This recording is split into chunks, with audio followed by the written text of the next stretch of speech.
मेहंदीपुर में बालाजी का धाम कैसे बना? मेहंदीपुर राजस्थान में एक सच्चा सुच्चा इंसान था। आयु लगभग 30 वर्ष हो चुकी थी। परमात्मा की भक्ति करता था। किसी कारण से विवाह नहीं करवाया था। जहां भी परमात्मा की कथा सत्संग चर्चा होती पहुंच जाता। सब कहते हैं कि गुरु बिन मोक्ष नहीं। उसने भी गुरु बनाया। गुरु रामायण का पाठ व कथा किया करता था। कोई भी पाठ करना होता तो देसी गाय भैंस के घी की ज्योति जलाई जाती है जो हवन का काम करती है। उसने एक श्री राम का मंदिर भी बनवा रखा था। उसमें रामचंद्र, सीता व लक्ष्मण तथा हनुमान की मूर्ति पत्थर की स्थापित कर रखी थी। उन मूर्तियों के सामने अखंड ज्योति जलती थी। किसी में प्रेत बाधा होती तो उस मंदिर आश्रम में जग रही ज्योति को वे हनुमान की मूर्ति तथा श्री राम लक्ष्मण सीता की मूर्ति को देखकर चिल्लाने लग जाती, बाबा छोड़ दे कभी नहीं आऊंगा। कुछ देर में वे प्रेत बाधा वाला व्यक्ति स्त्री या पुरुष शांत हो जाता। ये सब मेहंदीपुर वाला भगत भी देखता था। वह भी जो कोई प्रेत बाधा वाला उसके संपर्क में आता उसे गुरुधाम में ले जाता और भूत निकलवाता। एक बार गुरुजी बीमार पड़ गए। इलाज के लिए दूर शहर में चले गए। वहां लगभग 6 महीने रहना पड़ा। उसकी मौत हो गई। मेहंदीपुर वाला भगत अपने घर पर केवल हनुमान जी की पत्थर की मूर्ति जो उसे बारिश के मौसम में एक ऊंचे स्थान पर मिट्टी कट कर बह जाने पर दिखाई दी थी वहां मिली थी, जो बहुत अच्छी यानी साफ नहीं बनी थी, परंतु लगती थी कि हनुमान जी की है। उसे हनुमान जी की कृपा से मिली मानकर उठा लाया। उस मूर्ति को एक स्थान पर स्थापित करके अखंड ज्योति लगाता था। 3 समय हनुमान का पाठ करता था जो गुरु ने बता रखा था। अब जो प्रेत बाधा वाले गुरु के पास जाते थे या नए जो मेहंदीपुर वाले के पास जाते थे, जिनको वे गुरु के पास ले जा करता, उसके पास आए। उनको भगत ने बताया कि गुरुजी तो इलाज के लिए बाहर गए हैं, पता नहीं कब स्वस्थ होकर आएंगे। इतने में वे सब उसके घर पर हनुमान जी की मूर्ति के सामने जग रही ज्योति के सामने चिल्लाने लगे। उसी प्रकार कहने लगे कि छोड़ दे बाबा, कभी नहीं आऊंगा या आऊंगी। 6 महीनों में उस भगत की आत्मा प्रसिद्ध हो गई। जो गुरु के पास जाते या नए सब मेहंदीपुर जाने लगे। प्रेत बाधा ठीक होने लगी। उस भोले भगत को भ्रम हो गया कि तेरे में भी गुरु जैसी शक्ति आ गई। वह महंत बन गया। उस भगत में प्रेत प्रवेश हुआ। नई नई प्रेरणा करने लगा। सत पकवानी बनानी चाहिए, 7 प्रकार की मिठाई मंगवानी चाहिए, अधिक ज्योति जलानी चाहिए, आदि आदि। उस भगत ने 7 प्रकार का भोजन, हलवा, खीर, पूरी, कचौरी, पकौड़ी आदि बनवानी शुरू कर दी। 7 प्रकार की मिठाई मंगवानी शुरू कर दी। प्रेत के 27 धनी व्यक्ति ने उसमें खूब धन लुटाया। उस भगत ने एक हनुमान जी का मंदिर बनाया जो वर्तमान में बहुत बड़ा बनाया गया है। भूत क्या कहते हैं? भूत अन्य के शरीर में प्रवेश करके मिठाई वे खाने का आनंद लेते हैं। उसका सूक्ष्म शरीर होता है। जो मानव शरीर प्राप्त है उनका जीवन भी मूल रूप में सूक्ष्म शरीर में रहता है। स्थूल शरीर उससे भक्ति सेवा दान करके मोक्ष प्राप्त के लिए मिलता है। जो पूर्ण गुरु से दीक्षा लेकर भक्ति नहीं कर पाते उनसे स्थूल मानव शरीर छीन लिया जाता है। उनमें से कुछ प्रेत बन जाते हैं। उस जीव का जो प्रेत बन गया है उसका मन वही स्थूल शरीर वाला आनंद चाहता है जो उसे स्थूल शरीर में मिल सकता है। जिस कारण से ये प्रेत किसी किसी में प्रवेश करके वे आनंद लेते हैं। जो व्यक्ति शराब पीते हैं छोड़ नहीं पाते, उनमें कोई शराबी मर कर भूत बनकर प्रवेश है, वैसा कर भी शराब नहीं छोड़ पाता। मेहंदीपुर में बाला जी के भगत ने मंदिर बनाया। मिठाई, मेवा, काजू, बादाम, किशमिश, मनुकदा आदि का भोग लगाने लगा। यह प्रेत प्रेरणा से किया। जो प्रेत बाधा वाला मेहंदीपुर जाने लगा उसका भूत तुरंत निकल जाता है और उस गांव मेहंदीपुर के व्यक्ति जो शाम को आरती में आते हैं उनमें प्रवेश कर जाता है और वहां परमानेंट डेरा बना लेता है। प्रतिदिन भिन्न भिन्न प्रकार की मिठाइयां खाता है। इस प्रकार मेहंदीपुर बालाजी का धाम भूत ग्रह बन गया, यानी भूतों की छावनी बन गया। मोक्ष न तो उस भगत का हुआ न जाने वालों का होगा। एक दिन वे गांव जिसमें संजय दिल्ली ने भूत धाम बनाया है, उस गांव में व्यक्ति जो इसके आश्रम में आरती में जाते हैं तथा वहां का 56 प्रकार का भोग खाते हैं, उनमें बाहर से आए लोगों के भूत प्रवेश करने लग जाएंगे तथा भूतों का केंद्र बन जाएगा। प्रेत भूत पहले मानव ही थे, उनका स्वभाव दिमाग उसी तरह काम करता है। जब वे देखते हैं कि यहाँ पर क्या क्या सुविधा है, उस अनुसार निर्णय लेते हैं। जो प्रेत बाधा वाला व्यक्ति स्त्री पुरुष उस संजय दिल्ली वाले के आश्रम में आता है, प्रेत देखता है कि वहां प्रतिदिन हलवा खीर खाने को मिलते हैं, 56 प्रकार के भोग भी हैं।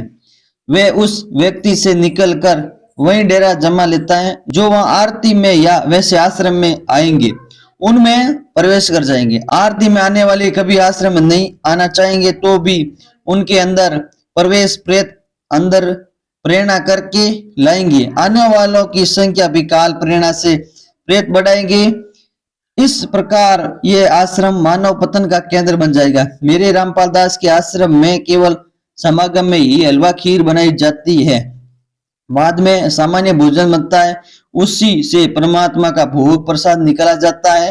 प्रेत देख लेते हैं कि यहाँ पर बाद में कुछ नहीं मिलता, वे प्रेत बाधा वाले से निकलकर भाग जाते हैं, क्योंकि यहाँ उनकी पिटाई परमात्मा करते हैं। प्रेत बहुत चतुर हो जाते हैं।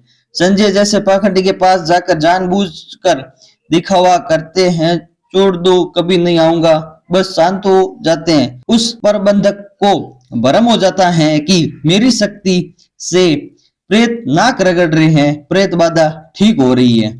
विचार करें, संजय दिल्ली को भी अन्य भक्तों व भगतमतियों वाले मंत्र जाप को दिए जो प्रथम व द्वितीय नाम में दिए जाते हैं। इसमें अलग से शक्ति कहां से आ गई?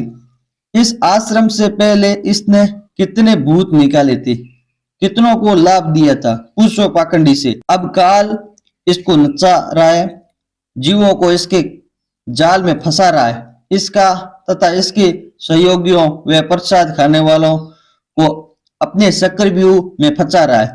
यह है सार ज्ञान, जो समझ सके तो समझ लो। हरियाणा के भगत ने बताया कि मेरे 2 चाचा छोटी आयु में मरकर प्रेत बने थे। वे मेरी भाई की पत्नी में प्रवेश करके बताते थे कि घर में झगड़ा हम करवाते हैं, शराब पीने की प्रेरणा हम करते हैं, शहर में मिठाई खाने हम ले जाते हैं। फिर उसने दास से दीक्षा ली, तब उनका पीछा छोड़ा। मोक्ष न संजय दिल्ली गुरुदेव का होगा, न उसके संपर्क में आने वाले भक्तों भगतमतियों का होगा। सब भूत बनेंगे, नरक में गिरेंगे। एक बड़ा अधिकारी था, वे राम व हनुमान का परम भगत था।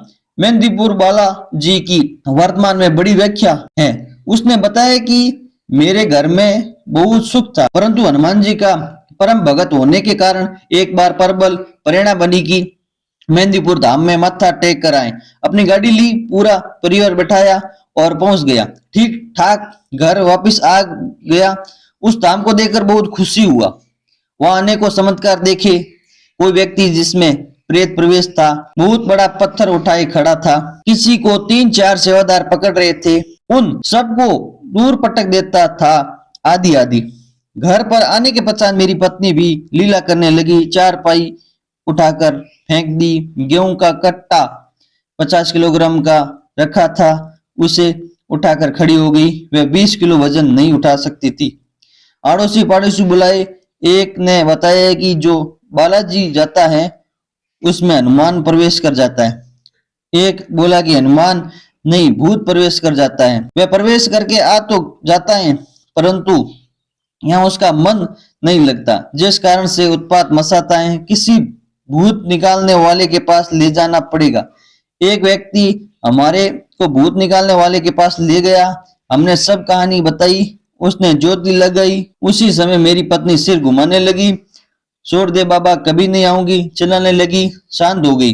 वह बोला कि पक्का इलाज कर दिया, अब नहीं आएगा। हम घर आ गए, फिर उत्पात मचाने लगी। मैं अकेला ही अपनी पत्नी को लेकर उसी के पास गया। वहां जाकर भूत बोला कि मैं बालाजी का भगत हूँ, तू क्या करेगा। भूत निकालने वाले की और संकेत कर रहा था। वह चाना भूत निकालने वाला बोला कि इसे मेहंदीपुर लेकर चलना होगा, ये वहीं निकलेगा। 2 दिन बाद उस जाने को साथ लेकर मैं अपनी पत्नी को लेकर मेहंदीपुर गया। वहां जाते ही मेरी पत्नी सिर घुमाने लगी। कुछ देर में ठीक हो गई। मैं उस जाने से बोला कि शीघ्र चलो। वह बोला कि कुछ रुपए चढ़ा दो, कुछ प्रसाद ले लो। मैंने जो उसने कहा वो किया और फुल स्पीड से गाड़ी चलाकर वहां से निकले। घर तक सब ठीक रहा। शाम को फिर वही लीला शुरू हुई। मेरी तो जान निकल गई कि ये क्या समस्या गले डाल ली मेहंदीपुर जाकर। उसके पश्चात जिसने जहां जाना बताया गए, 1-2 दिन ठीक ठाक रहता, फिर वही समस्या। कई कई हफ्ता ठीक निकल जाता। मेरी पत्नी में पहले एक भूत था, फिर 3 आ गए। उसमें 2 और प्रवेश वही से करके आ गए। भूतों ने बताया कि उस गांव के जितने व्यक्ति उस मंदिर में प्रसाद लेने आते हैं, सब में प्रेत प्रवेश है। हमारे को स्थान नहीं मिला, इसलिए इसमें प्रवेश करके आना पड़ा। आप पैसे वाले दिखाई देते थे, सोचा था कि यहाँ कुछ तो अच्छा खाने को मिलेगा। मेहंदीपुर में हाउसफुल है, एक एक में कई कई भूत प्रवेश है। एक दिन संत रामपाल जी का भगत मिला। उसने करोता आश्रम चलने को कहा, हमने मना कर दिया। पूछा क्या खर्चा लगेगा। उसने कहा कि खर्चा कुछ नहीं लगेगा, परमात्मा की भक्ति करनी पड़ेगी, नाम लेना पड़ेगा। कई दिन तक वे हमारे घर आता रहा, तब हम माने। वह अपनी गाड़ी में बैठाकर करोता आश्रम ले गया। वहां जाकर वह प्रेत बाधा समाप्त हुई। अब ज्ञान हो गया कि आम के आम गुठलियों के दाम यही है। मोक्ष भी होगा, 3 ताप भी कटेंगे। कबीर एके साधे सब सदे, सब साधे सब जाए, माली से मूल को फूले फले आगाए। अर्थात जैसे माली पौधे के मूल की सिंचाई करता है, एक जड़ की सिंचाई करने से सब सदे, तना, डार, शाखाएं विकसित होती है। पौधा पेड़ बनकर फूल व फलों से लदपत हो जाता है। घने सारे फल खाने को मिलते हैं। यदि अज्ञानी व्यक्ति पौधे की शाखाओं को जमीन में गाड़ कर, ज्ञानी व्यक्ति ने पौधे की जड़ को गाड़ा होता है, उन सब को सादे सिंचाई करे तो सब नष्ट हो जाएगा। इसी प्रकार एक मुझदास रामपाल दास से दीक्षा लेकर भक्ति दान करने से 3 ताप का कष्ट, प्रेत बाधा, पितृ बाधा, जो 3 ताप में से एक है, भी समाप्त होगा तथा मर्यादा में रहकर भक्ति दान व सेवा करने से सतलोक अमर धाम भी प्राप्त होगा, यानी पूर्ण मोक्ष भी होगा।